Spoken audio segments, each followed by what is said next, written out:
problemnya lah kasidah sekarang dia ada alunan alat muzik, bahkan lebih teruk alunan itu dimainkan dalam masjid.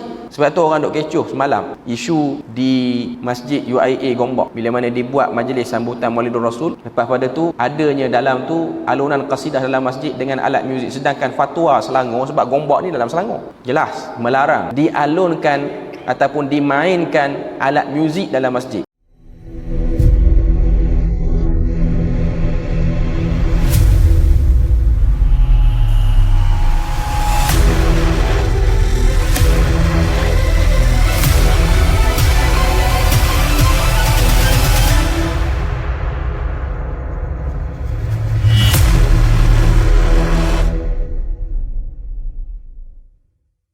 Mendengar muzik secara keterlaluan pun menjadi sebab kepada penyakit hati itu mulai hinggap ke dalam hati kita.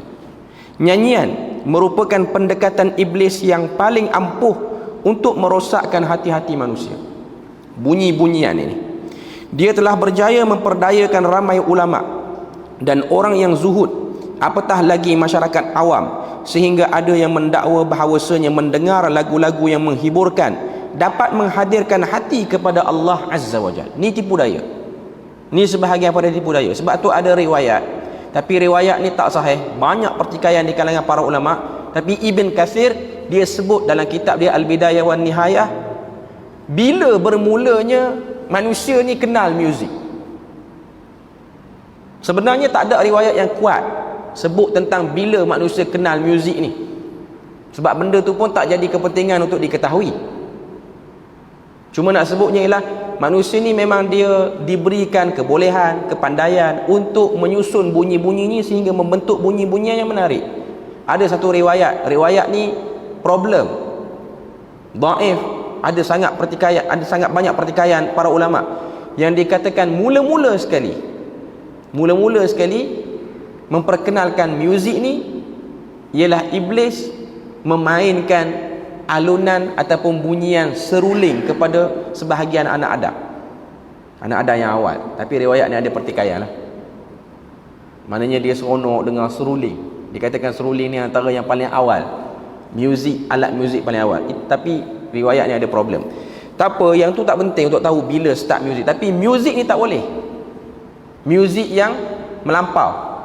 Kita tahu khilaf di kalangan para ulama, hukum muzik ni berbeza-beza. Tapi jumhur kelompok yang awal, termasuklah fuqahaul arba'ah, 4 orang pendiri mazhab itu, iaitu Imam Abu Hanifah, Imam Malik, Imam Asy-Syafi'i dan Imam Ahmad, pandangan mereka terhadap alat muzik dan muzik yang mengeluarkan bunyi ni, nyanyian yang dialunkan sekali dengan alat muzik, pandangan mereka ialah haram. Dia beza dengan nyanyian tanpa iringan alat muzik. Nyanyi tapi tak ada alat muzik, dia macam orang bersyair, macam orang melantunkan nyanyian yang tanpa alat muzik. Yang ni masih lagi ada keringanan, berkasidah apa-apa semua tanpa ada alunan alat muzik. Yang jadi problemnya lah kasidah sekarang dia ada alunan alat muzik, bahkan lebih teruk alunan itu dimainkan dalam masjid.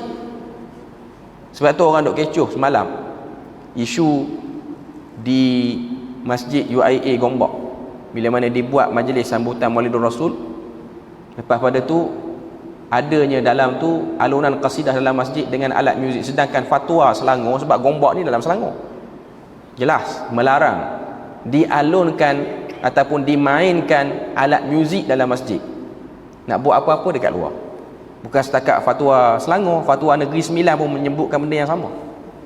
Ni bukan fatwa daripada negeri-negeri yang sinonim kepada aliran yang orang tak suka.